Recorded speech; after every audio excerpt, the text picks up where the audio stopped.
Hill is the only female artist in history to have 3 consecutive albums debut at #1 on Billboard's pop and country charts. One of the biggest country stars of the 90s and the 2000s was Faith Hill. She took full advantage of the inroads that Shania Twain had made, crossing over into the pop music side of things. And she actually capitalized with some country songs that actually had crossed over and became pop sensations. So subsequently, she had some very huge tours, and she was one of the biggest stars that the country music scene has seen in a long time. But this Queen of Nashville did not stop there. The Grammy Awards, the Academy of Country Music, the Country Music Association, the American Music Awards, and the People's Choice Awards have also honored Faith. In 2001, Faith was named one of the 30 most powerful women in America by Ladies' Home Journal. In 2009, Billboard named her the #1 adult contemporary artist of the decade. I tell you what, there aren't too many artists that would have the confidence to go as commercial as Faith Hill has. I mean, think about it. There hasn't been a magazine cover, I don't think, that she hasn't appeared on. She's been a cover girl for Revlon. She has fragrances, you name it, and she's got her perfectly manicured hands in it. Audrey Faith Perry, aka Faith Hill, was born on September 21, 1967, in Ridgeland, Mississippi. She began performing at age 7.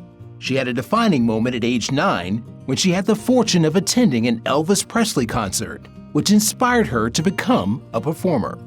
Not long after arriving in Nashville, Faith auditioned to be a backup singer for REBA McEntire. Unfortunately, she didn't get the gig. Instead, she went to work at a music publishing firm as a receptionist.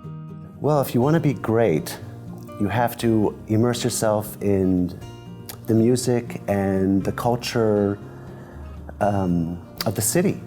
And it is an electrifying city, and it just draws, it's like a magnet for great singers.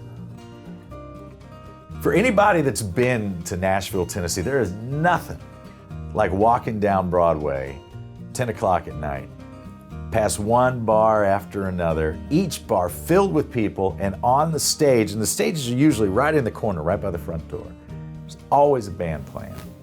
And the bands in Nashville just seem to have heart.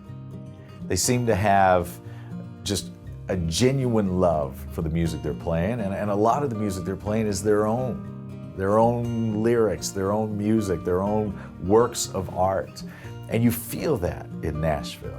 I think that's what makes the city so magical, so special, so legendary when it comes to music. And another great thing I love about walking down Broadway is that the people that you hear from the street are the people that are going to be just a few blocks over at the Ryman Auditorium in 10 years.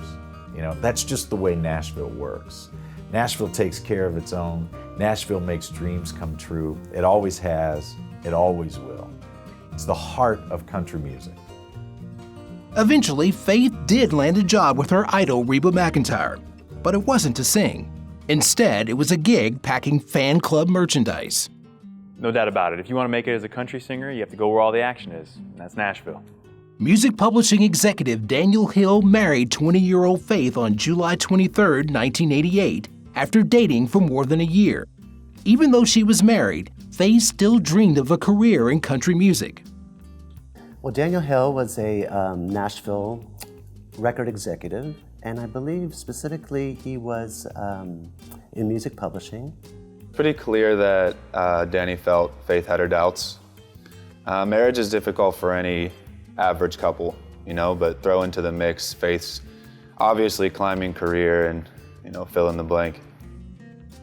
As fate would have it, a coworker heard her singing one day and encouraged her to become a demo singer.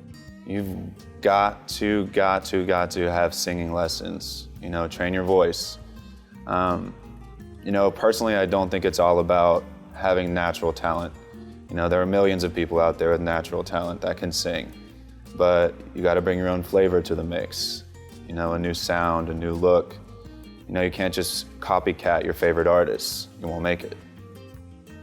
Hill decided to kick her career up a couple of notches by singing backup to various artists. Faith was eventually discovered by an executive at Warner Brothers. He was so impressed with her strong vocal abilities that he immediately signed her to a record deal. The good news was bittersweet. Just shortly after the greatest achievement in her career, Faith's personal life took a hit as she filed for divorce in 1994. I got to give her ex-husband credit. He says he's not bitter and he's really proud of her success.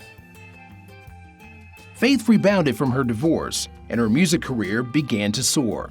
Her first 2 albums each sold over 3 million copies. In 1996, Faith began touring with fellow country singer Tim McGraw.